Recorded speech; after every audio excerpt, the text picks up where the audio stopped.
yo soy Marlene del Moral y este es un podcast derivado de mi podcast principal, A Comernos el Mundo con Marlene DM. Pero aquí vamos a empezar desde el principio de los temas importantes de los que siempre te hablo. En este espacio te voy a explicar, como su nombre lo dice, con peras y manzanas, con la intención de seguir expandiendo conciencia y luz para que tú vivas y compartas una vida más plena. Pues estamos de nuevo en este en vivo, que tenía un rato que no hacíamos en vivo y ahora les doy la bienvenida en este nuevo contexto en el que estamos. Este es un podcast donde yo me traduzco a mí misma, ¿no? Bienvenidos a Haz Luz con peras y manzanas, donde me explico un poquito a mí misma. Y pues este es nuestro cuarto episodio y estamos haciéndolo en vivo. Es que estoy toda hecha bolas con los episodios. Este es el primero en vivo, exacto, el en vivo de este sí es el primero en vivo. Estamos acá todo el equipo, no los estás viendo, pero ya los conocerás en algún punto, te los enseñaré para que salgan a cámara, que no se hagan pato. Y bueno, te voy a empezar a hacer, junté durante la semana un par de preguntas que tenías sobre algunas cosas que quería saber y vamos a empezar por ahí, en lo que se terminan de conectar algunas personas y por acá el equipo me va a ir ayudando si de repente sale alguna pregunta o algo que yo no alcance a leer a tiempo, ¿va? Una de las cosas que me preguntaste, ¿no?, es cómo son las sesiones de psicoterapia, ¿no? Y yo dije, claro, ¿por qué no hablé de eso?, ¿no? Y es que de repente, ¿no?, tenemos mucho estas ideas de cómo son las sesiones de psicoterapia. Y una de las cosas que te decía en el último podcast sobre los mitos de la psicoterapia es que los terapeutas damos consejos, ¿no? Y es que toda esta idea viene mucho, sobre todo, de los conceptos y de las terapias americanas, que es lo que vemos y que es lo que nos llega a través de redes, a través de series, a través de alguna película que hayas visto. Y es el típico terapeuta, ¿no? A veces con bata, a veces solamente en un consultorio y te va diciendo, tú anota todos los problemas, ¿no? Te hace una entrevista, anota todas las cosas y luego ya te dice, te da un diagnóstico o te lee el DSM o te dice cualquier cosa y te da un consejo. Te dice, lo que tienes que hacer es tal, ¿no? O te puede mandar hasta un medicamento, ¿no? Esa es la idea que tenemos o es la idea que nos llega. Recordemos que la psicoterapia, ¿no?, o los psicoterapeutas vienen de diferentes lugares, no todos vienen de la misma área. O sea, para ser psicoterapeuta puede ser psicólogo, puede ser cualquier otra cosa en realidad, pero lo que sí tienes que, o sea, puede ser médico también, por ejemplo, ¿no? Podría ser contador, si quieres. También, por ejemplo, cuando yo estaba estudiando la maestría de psicoanálisis, teníamos algunos compañeros que era un padre, ¿no?, un sacerdote. Entonces, también él podría ser psicoterapeuta, ¿no? El único requisito acá en México para dar psicoterapia es que tengas una maestría con formación en clínica psicoterapéutica, clínica gestalt, cualquier maestría que esté relacionada con temas de psicología y que sea clínica, ¿no? O sea, que tengas prácticas por lo general.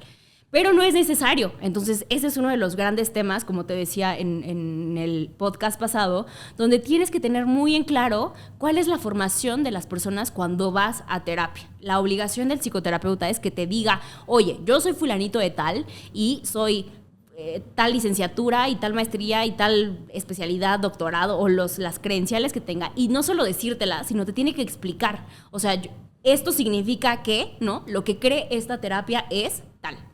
Entonces, yo te voy a hablar un poquito de cómo son las sesiones de psicoterapia con una psicóloga, ¿no?, cómo son con un psicoanalista y cómo serían con un terapeuta sistémico familiar o con un coach, que son las que yo sé. No te puedo hablar de muchas otras cosas, porque aunque sí las estudié en la carrera, no tengo la formación de las maestrías como tal en eso, ¿no? O sea, por ejemplo, alguna vez di clases de terapia sistémica con intervención breve, ¿no? Pero era dentro del contexto de la terapia sistémica. Entonces, lo que normalmente, paso número 1, te contaba que debe de hacer un terapeuta, es en las primeras 2 sesiones, a veces hasta 3, o algunos lo hacen en una, recopilar información. Y en esa recopilada de información se van a presentar contigo y les vas a contar cuál es tu motivo de consulta, que es lo más importante, ¿no? Algunos empiezan la pregunta de ¿y por qué ahora?, ¿no?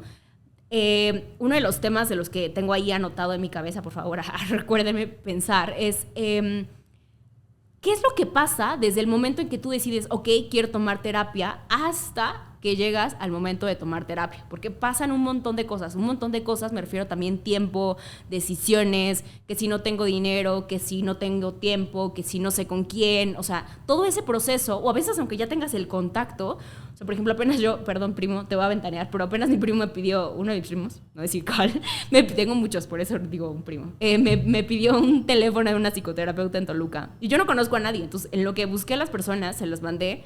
Y de qué pasó, te lo juro hasta ahora, eso fue hace 2 años. O sea, apenas me volví a buscar para decirme que quería. Ahora sí, ya iba a ir a psicoterapia. Entonces, puede pasar mucho tiempo en el que realmente te atrevas a dar ese paso.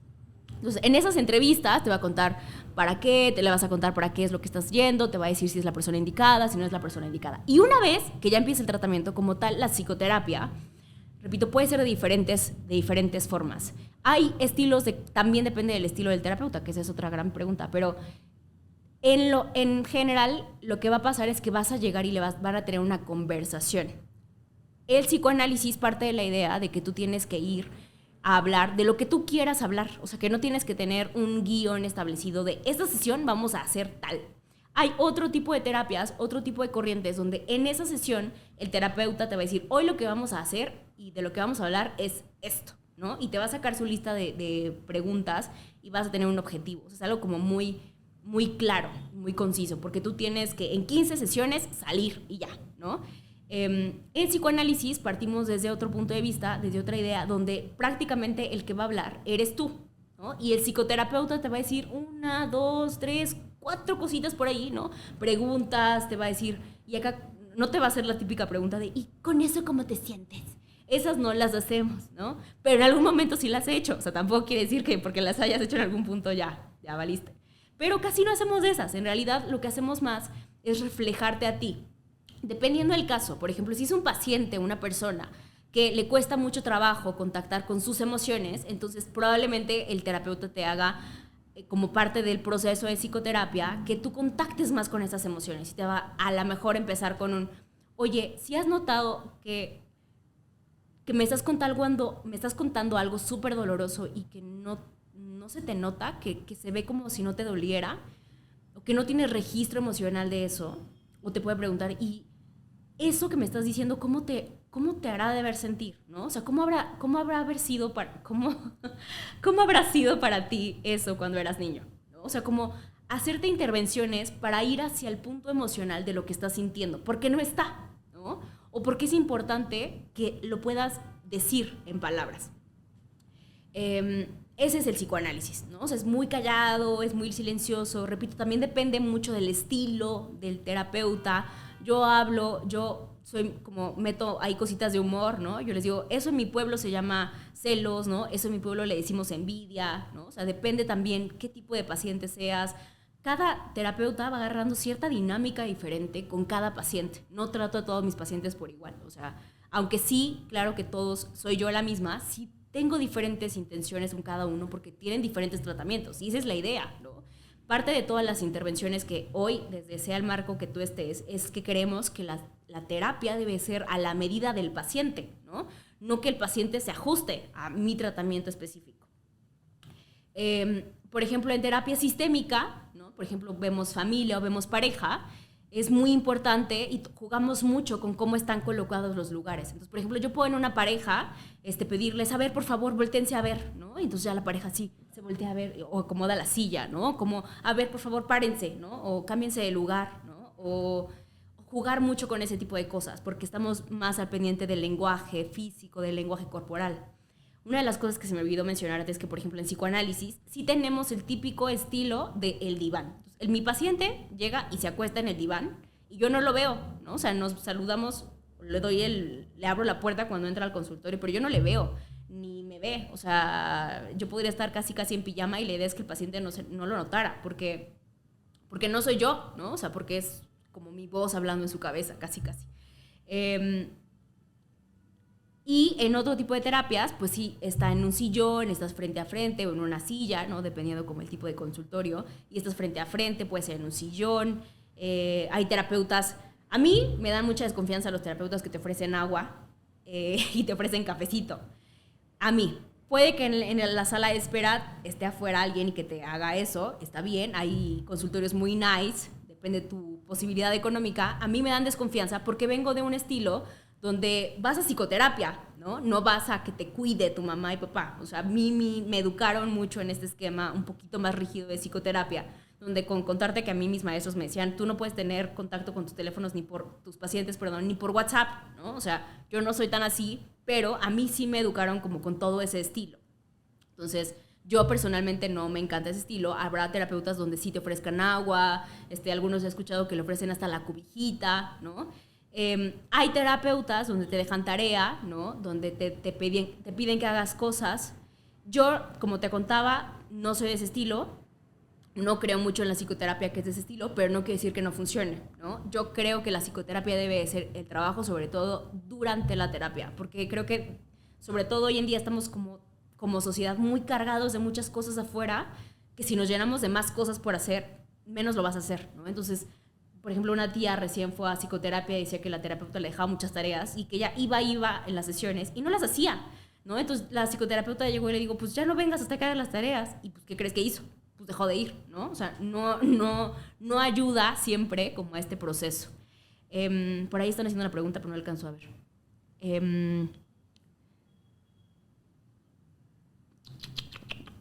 Otra de las cosas, voy a hacer todo un episodio hablándote específicamente de psicoanálisis, porque hay una pregunta que me hicieron ahí específica de psicoanálisis, pero solo como para romper el mito, de repente hay esta idea de que en psicoterapia la idea es ir a hablar del pasado, ¿no? No solo del psicoanálisis, sino del pasado. Y no siempre, ¿no? Sí se toman muchas cosas del pasado, pero por supuesto que tú puedes ir y hablar de tu motivo de consulta. Si mi motivo de consulta es mi relación de pareja, no siempre tengo que regresar al pasado. O sea, por ejemplo, si fuera una pareja como tal, yo tendría que hacer varias preguntas, varias intervenciones, primero para conocerlos, ¿no? Pero en algún punto llegaría a preguntar sobre sus historias infantiles, porque soy psicoanalista, aunque sea terapeuta sistémica familiar, ¿no? Mi formación es de psicoanalista y considero que es importante. Entonces hablaríamos de sus infancias y ya, ¿no? Después nos centraríamos en su relación. ¿Por qué para mí sería importante conocer de sus infancias? Porque entonces yo vería qué patrones aprendieron de ellos, de cómo eran sus papás en sus relaciones, cómo aprendieron ellos, escucha fea la palabra, pero así es, cómo mamaron ellos las relaciones de su mamá y de sus papás, ¿no? Respectivamente. Y eso es lo que ellos están tratando de replicar en esta relación. Y lo haría, por lo general, en la pareja conmigo, ¿no? Hay terapeutas donde se citan a cada uno de los individuos, o sea, cada uno de los miembros de la pareja por separado. Pero para mí, por ejemplo, sería importante que lo escucharan los dos, porque después yo le diría, claro, ahora podemos entender por qué para fulanito de tal, cuando tú haces esto, no lo registra, ¿no? O por qué cuando tú haces esto, a él le molesta, ¿no? Entonces, el punto de la terapia y de la psicoterapia en general es que tú puedas darte cuenta.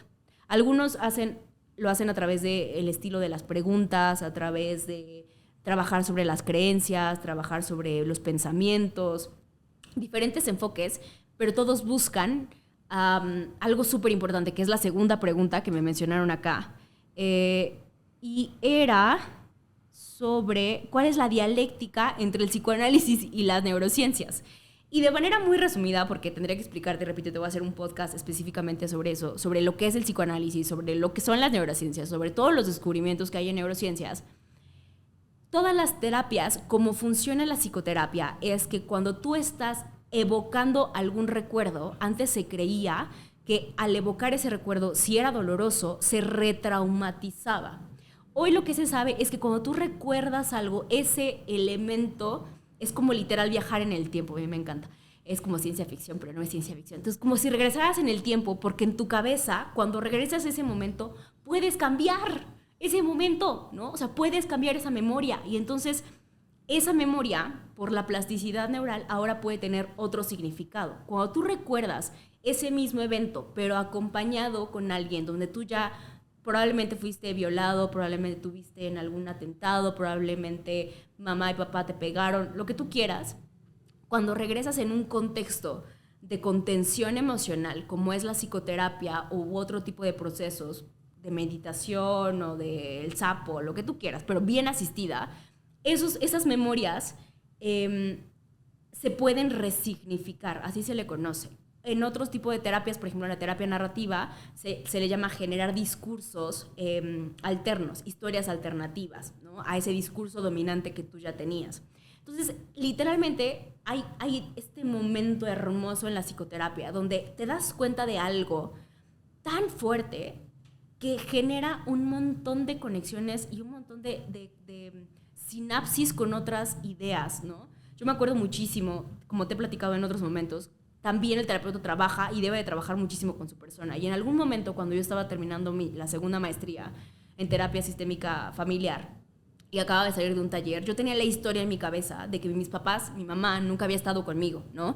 Y de repente en ese taller me di cuenta, ¿no? Porque empecé a anotar en mi historia todas las veces que nunca faltó de recogerme en la escuela, de que nunca faltó para ir a un festival, de que siempre me llevaba a todas mis clases, de que no solo se quedaba en las clases, ¿no? O sea, era mi fan número 1, de que siempre me festejó un cumpleaños. O sea, de todas esas historias que yo no había querido ver y que me había quedado con el discurso dominante de soy una niña abandonada, mi mamá siempre se la pasaba trabajando. O sea, sí, eso es cierto, porque es la realidad y es un hecho. Pero también otra parte de la interpretación de esa misma historia, otro discurso de esa es... pero estuvo aquí, aquí, y acá, y acá. O sea, a lo mejor no te demostró el amor como tú querías, pero también era que tú no te estabas permitiendo ver todas esas otras cosas. Entonces, cada vez que tú regresas a una memoria, a un momento, lo que sea, puede ser, es que ayer lo que yo comí, tu cabeza las modifica, ¿no? Y ese es el tema, como cuando viajas en el tiempo, ¿no? Figurativamente también en la ciencia, es que esa memoria se cambia, ¿no? Ya regresas a un tú que ya no va a ser el mismo que se fue antes de viajar a esa memoria. Y eso es lo que intenta hacer la psicoterapia. No siempre la logra porque tienes muchas resistencias, ¿no?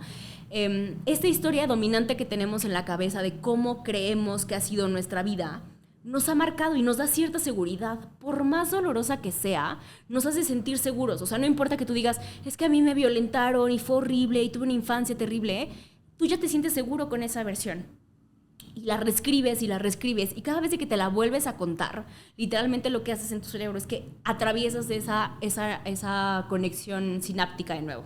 Entonces la remarcas y la remarcas y la remarcas. ¿Y haces un surco? No, bueno, ¿qué te cuento? O sea, el que se dedica a la agricultura estaría envidioso de todos los surcos neuronales que tú tienes en tu cabeza bien marcaditos. Entonces, por supuesto que es mucho más fácil para tu cerebro y gasta menos energía seguir repitiéndote ese mismo discurso. Entonces, se escucha feo que lo diga así, pero es energéticamente es cierto, biológicamente es cierto. Este discurso que tú tienes, por más doloroso que sea, aunque sea feísimo, es de flojos, porque cuesta más trabajo pensar diferente. Vamos a hablar en algún reto de la semana próximo sobre la importancia de pensar diferente y por qué nos cuesta tanto trabajo.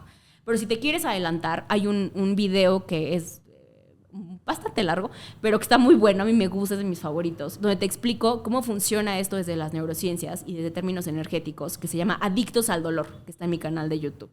Te explico por qué, ¿no? O sea, por qué nos gusta tanto estar con esa historia que nos lastima tanto. Entonces, bueno, contestando esta segunda pregunta, que era ¿cuál es la dialéctica entre el psicoanálisis y las neurociencias?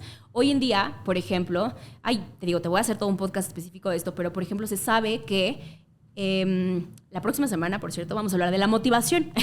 Y Freud hablaba de un concepto súper importante que es la pulsión de vida, las ganas de vivir, esta energía que tenemos de crear cosas, ¿no? Que se ha asociado, por ejemplo, espiritualmente, o las mujeres lo vemos con la energía femenina, la energía creadora, la energía creativa, el chakra femenino, si tú quieres. Y esto en las neurociencias es la dopamina. Hubiera estado muy feliz y muy contento de saber que la dopamina y la pulsión de vida son equivalentes, ¿no? O, por ejemplo, el área de la ínsula en el cerebro se conoce como el área de la conciencia, ¿no? Ahí es donde está nuestra singularidad. Entonces, bueno, hay muchos datitos así, mucha información que te he compartido ya, pero que te voy a hacer un podcast específico reunido de toda esa información. Sobre muchas cosas. Quisiera adelantarme y así como que me brinco para hacer de eso, pero si no nos va a dar tiempo para hablar de todo eso. Pero te voy a hacer un podcast específico sobre ese tema. Pero ahí hay muchas. De hecho, hay toda una carrera nueva que si tú me dijeras, Marlene, ¿te vas a querer venir a estudiar otra vez otra cosa? Estudiaría esa maestría, y es una maestría de psicoanálisis y neurociencias. No recuerdo muy bien cómo se llama, pero así hay. Otra de las cosas que nos preguntaron durante la semana es ¿por qué una persona debería ir a terapia? Dije, bueno, a ver, está bien, vamos a tratar de convencerlos, ¿no? Recientemente me buscó una paciente, me dijo, oye, sí quiero llevar a mi mamá a terapia, porque fíjate que no sé qué. Y yo le dije, oye, ¿pero ella quiere? No, es que ella no cree en la psicoterapia, pero... Y yo, ay, pues es que es bien importante que la persona quiera ir, porque como obligados, pues como que ya no está padre, ¿no? Si cuando tú quieres ir a psicoterapia cuesta trabajo porque tienes un montón de resistencias emocionales, ¿no? A cambiar ese discurso dominante que te digo, por más doloroso que sea, es lo que estamos ahí como anclados. Cuando tú no quieres ir y no crees en la psicoterapia, pues más trabajo cuesta, ¿no? Porque ahí tienes al paciente que está así, sentado esperando así de, pues ya, haz tu magia, ¿no? Así, ven tu bolita de cristal a ver qué tengo y ya, cámbiamelo, dame mi pastilla y quítamelo. Pero yo diría que primero, ¿por qué no? O sea, ¿por qué no ir a psicoterapia, muchachos? ¿Por qué no? ¿No? O sea, si gastamos tanto dinero en otras cosas y gastamos tanta energía en otras cosas, o sea, ¿por qué no? ¿No? Ponte rebelde. Yo diría, échale ganito. O sea, ¿cuál es el problema? La segunda yo diría que por acompañamiento. O sea, por más chafa que sea el terapeuta, no quiero decir nombres porque no conozco a nadie chafa de verdad, pero por más horrible que te puedas imaginar que sea el psicoterapeuta, tú ponle que salió ayer de la carrera y es una escuela patito, no importa, es una persona. Y hablar nos hace bien, y contactar con otra persona nos hace bien, y vincularnos con otro ser humano te hace bien. O sea, a lo mejor sí le tienes que pagar, que es distinto al amigo, ¿no? Pero te va a tener otra escucha. O sea, algo diferente te va a decir a lo que siempre te diría tu amigo, ¿no? O sea, tu amigo siempre, en teoría, que vamos a hablar también de los mitos de la amistad, siempre estoy como haciendo comerciales para lo que viene, ¿ven? Así como lanzando los otros lugares, porque queda mucho que venir. Pero el amigo siempre te dice, por lo general, o tenemos la idea de que nos tiene que decir lo que queremos escuchar, o que siempre va a estar de acuerdo con nosotros.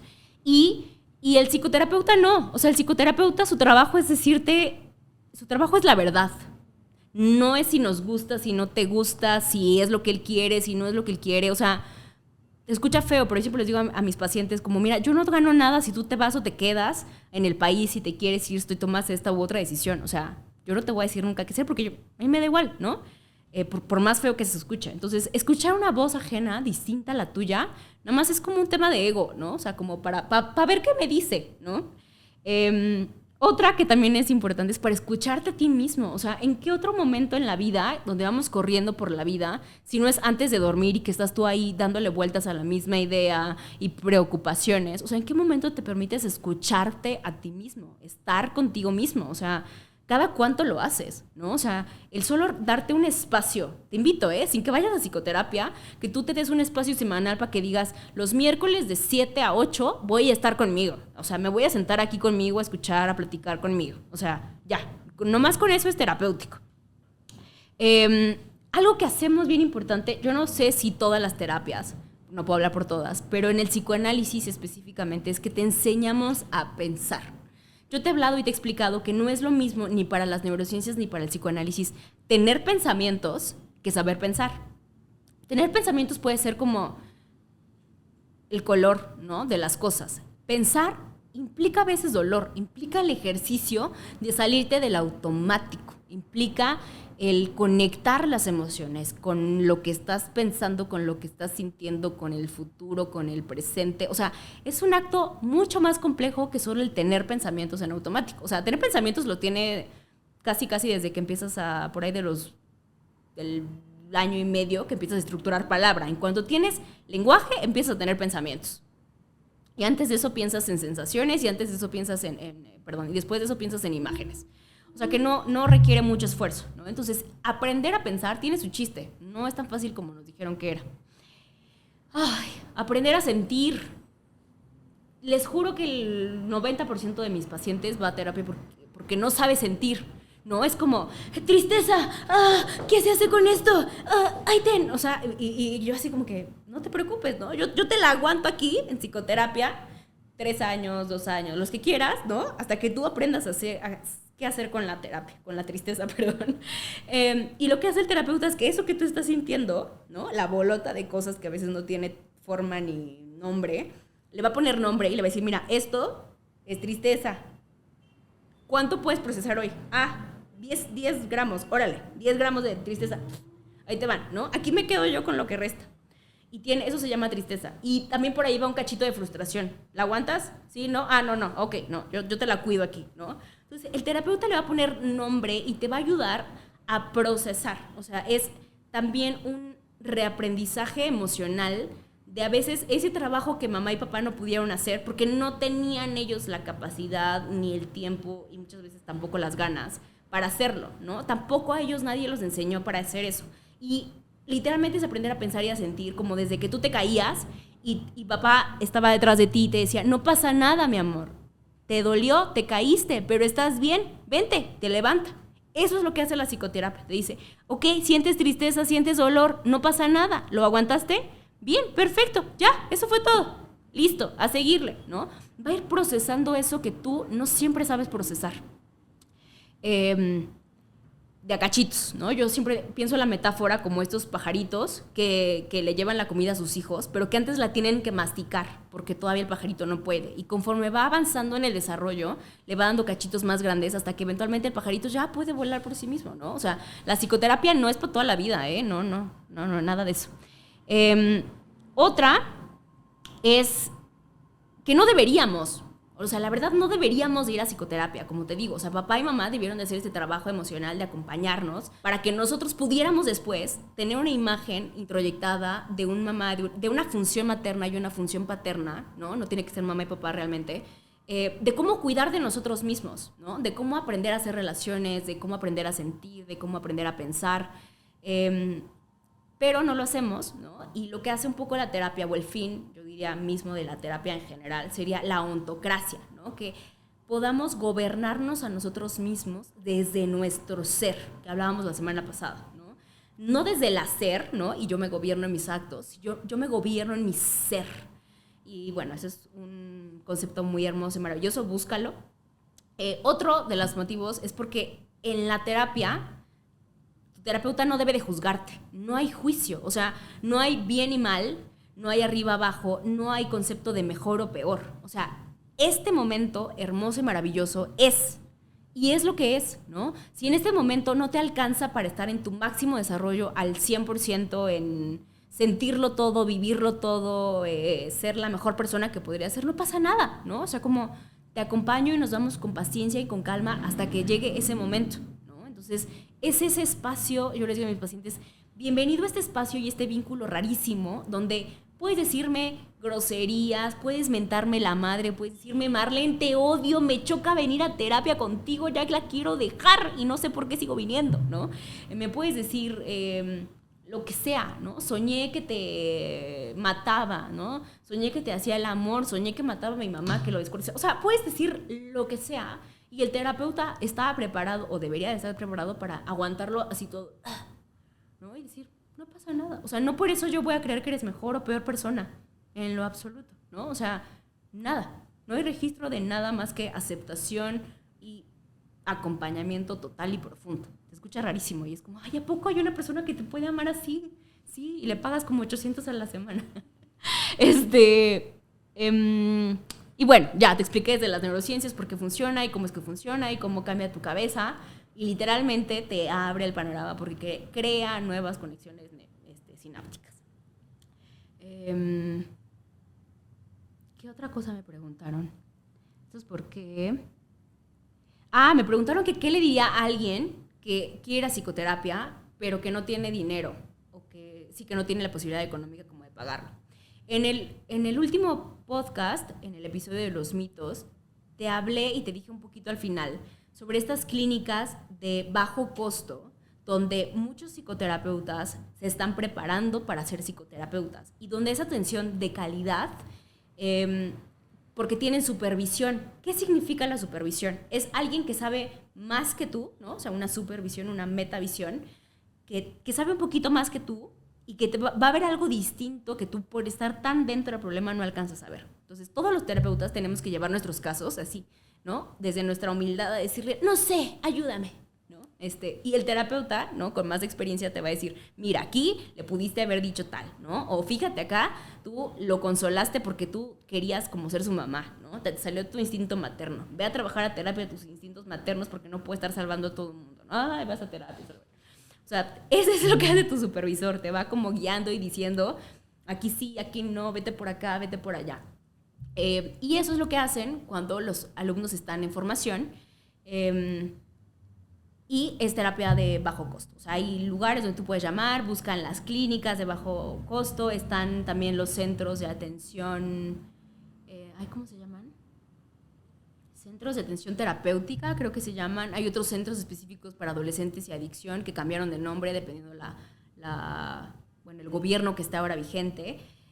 Por supuesto que también están, en mi época estaban los dos hospitales psiquiátricos, que por psiquiátrico pensamos que es ya medicamento a fuerzas, pero no necesariamente, y que también son de bajo costo. Entonces, también hay terapeutas, repito, que van saliendo y que van egresados y que empiezan a cobrar y que empiezan cobrando poquito, ¿no? Eso sería como mi consejo. No puedo pensar en ningún otro. Pero bueno, les expliqué más en ese podcast. Si quieren revisarlo, en el último les hablé de eso. Otro y casi penúltima, a menos de que haya otra pregunta. Me preguntaron que si existían las coincidencias y si es que nosotros las creamos o no las creamos y cómo le podemos dar significado o cómo podemos interpretarlas, por lo que me preguntaron. Yo no sé si la psicoterapia específicamente puede hablar de coincidencias. Lo que sí te puedo decir desde mi conocimiento, que no sé si es específico de la psicoterapia, es que existen lo que se conoce como emergencias. Y una emergencia se puede definir cuando viene un evento A, un evento B, y de esta suma, de este choque, se produce algo inesperado. O sea, tú esperarías que de una manzana y una manzana surgiera una manzana, pero te sale una pera. Esa sería una emergencia, ¿no? O sea, algo que no pudiste haber previsto. Esa es literal como la definición rápida. Y estas emergencias surgen cuando vienen dos, o sea, justo, ¿no? O sea, no sé, puedes pensarse, definirse como una emergencia cuando tú conociste a alguien que no creíste que fueras a conocer en ese momento, en ese punto, y que tú, no sé, ya sabes, voy a una cita porque me invitó mi amiga de último momento, porque supo que estaba en la ciudad, y resulta que en esa fiesta conozco a otra persona que se supone que tampoco iba a estar invitada, pero que fue uno de los amigos invitados. O sea, rarísima la cosa, pero que en ese momento surgió y ahora nos emparentamos y somos novios y somos felices para siempre. ¿No? O sea, por decirte una cosa absurda, esa sería una emergencia. Desde otro contexto puede interpretarse como una coincidencia o como lo llaman otras personas, una diosidencia, ¿no? Yo no sé, yo pensaría más bien también en convergencias, ¿no? O sea, cuando se suman varias cosas que no se podían explicar o que dan un resultado ahí alterno que no siempre se puede explicar o no. El tema con cómo se interpreta eso, ¿no? No es que sean sueños, pero cómo se interpreta eso es que no tiene significado. Porque la vida misma no tiene significado. Y no tiene significado, ¿sabes por qué? Porque el cerebro está... Ay, problemas de conexión. Bueno, el cerebro... Ya regresó. Bueno, no regresó. Bueno, el cerebro... Tercera vez que lo digo. El cerebro es un dador de sentido, dador de significado. Nosotros, a través de las palabras y la estructura del lenguaje, otorgamos sentido a lo que vivimos. De hecho, por eso nos cuestan tanto, por ejemplo, los duelos que no terminamos, ¿no? Entonces, es que no sé por qué me terminó, o sea, es que todo iba muy bien y luego de repente, ¡pam!, algo pasó, no supe qué pasó, ¿no? Entonces, casi uno de los últimos podcasts que te hice del otro podcast, de otros episodios, se llama La importancia de que te pidan perdón. Y te explico sobre esto, ¿no? La importancia de darle sentido a un evento cuando no lo tenemos y cómo eso nos ayuda a cierta paz mental. Porque mientras no tenemos esa información, tu cerebro gasta mucha energía tratando de entender. Entonces, cuando tú no entiendes, lo que haces es que confabulas, le das un significado, ¿no? Si yo no recuerdo algo en específico, como no aguanto la idea de no recordar, como cuando no recuerdas una canción, lo que hace tu cerebro es que le da vueltas y vueltas y vueltas hasta que la recuerda, ¿no? O tú puedes simplemente buscarla, escucharla y tu cerebro va a decir, ya puedo descansar, gracias.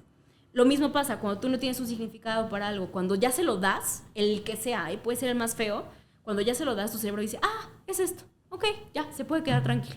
Y pueden ser, repito, significados horribles, ¿no? Así pasa en la mente. O sea, puedo yo decir, es que me caí. Y puedo decir, claro, me caí porque el universo me odia, porque la vida conspira contra mí, ¿no? O sea, me voy a matar porque ya no quiero vivir porque esto me pasó, ¿no? O puedo decir, me caí, ya, ¿no? Porque traigo tacones y no sé caminar en tacones, ya, ¿no? O sea, ese es todo el significado que requiere. Y ese es todo lo que tu cerebro requiere como para darle sentido a eso. Entonces, cuando te digo que la vida no tiene sentido es porque no lo tiene, al menos desde las neurociencias. Tú se lo puedes dar y eso es lo hermoso. A mí es lo que más me encanta de las neurociencias y de psicología y psicoanálisis y espiritualidad, porque ahí convergen todas, ¿no? Es como no tiene sentido nada, yo puedo decir que yo soy Dios. Y si yo me creo Dios, a ver, dime que no soy Dios. No, bueno, pero puedes decir, o sea, tu vida tiene sentido, y de eso vamos a hablar la próxima semana, ¿no? Esto que yo llamo el llamado. Cuando tu vida tiene ese sentido que tú le das, entonces puedes guiar toda tu vida como con esa orientación, ese sentido. Y todo lo demás puede cambiar, modificarse, pero tienes ese sentido y te da tranquilidad. Y listo, tu cerebro va a estar bien contento, tus emociones van a estar bien contentas. Así que ármate sentidos bonitos de la vida. Y ya, eso es todo lo que tú necesitas saber. Entonces, bueno, eso fue lo que me preguntaste. Creo. Bueno, me preguntaron, ¿cómo puedo dar el primer paso contigo? Y yo dije, caray, ok, bueno, a ver, ¿no? Recuerden que pues, esa información de cómo ligar está ahí en los talleres de ligue, vayan a los cursos y talleres de ligue y chequen el TikTok, ahí está todo el contenido sobre ligue, no les voy a enseñar a ligar, allá lo hago, pero no pueden ligar a la maestra, esa es la condición. Por ahí alguien puso algún comentario, ¿leyeron ustedes? ¿Qué decía? Yo vi que decía algo como, es la psicología, no sé qué, la. Bueno, si alguien la hizo, vuélvela a hacer porque no los leímos, era muy al principio. Estábamos dormidos, yo estoy muy ciega, no alcanzo a ver. Me gusta mucho todo lo que haces como psicóloga y por tus maravillosas fotos. Ay, gracias, qué bonitos. Bueno, ya, muchas gracias. Ese era el comentario. Ya no hicieron más preguntas, lo explico todo clarísimo, me encanta porque nunca hay preguntas. Pero hay muchos saludos. Así que bueno, podríamos dar por terminado nuestro en vivo. Espero siga sintonizándonos. Cada mes vamos a estar haciendo un en vivo con todas las preguntas relacionadas con los podcasts que hubo en este espacio. ¿Qué dices? Exacto, del primer mes, el segundo mes y así, ¿no? Consecutivamente. Pero igual puedes traer lo que sea y todo es bienvenido, ¿no? O sea, me puedes contar, oye, la próxima semana y los próximos episodios son sobre relaciones, sobre el amor, relaciones, febrero, todo esto. Así que puedes traer todas tus dudas y preguntas, aprovechate, exprímeme como terapeuta sistémica familiar, de terapia, pareja, cursos de ligue, todo lo que tú quieras. Atracción, cómo le hago para ligarme, no sé qué. Ahí sí voy a contestar todas tus preguntas sobre esos temas. Así que sé mucho de eso. Exprímeme, por favor, de esas cosas. Bye. Porque en 2 semanas empezamos esos temas, ¿no? En 2 semanas. Pues ya, o sea, la siguiente semana se publica Ajá. La que sigue ya es de pareja. O sea, ya. Del amor y la amistad. Mucho amor y mucha amistad. Y acá vamos a estar trabajando sobre temas de amistad, no se los pierdan. Porque no todo es amor romántico. Hay otras formas de amor que también son importantes que hemos desvalorizado un poquito. Pero vamos a trabajar en eso. Así que bueno, ya, bye, porque tenemos muchas cosas que hacer. ¿Yo cómo termino esto? Adiós.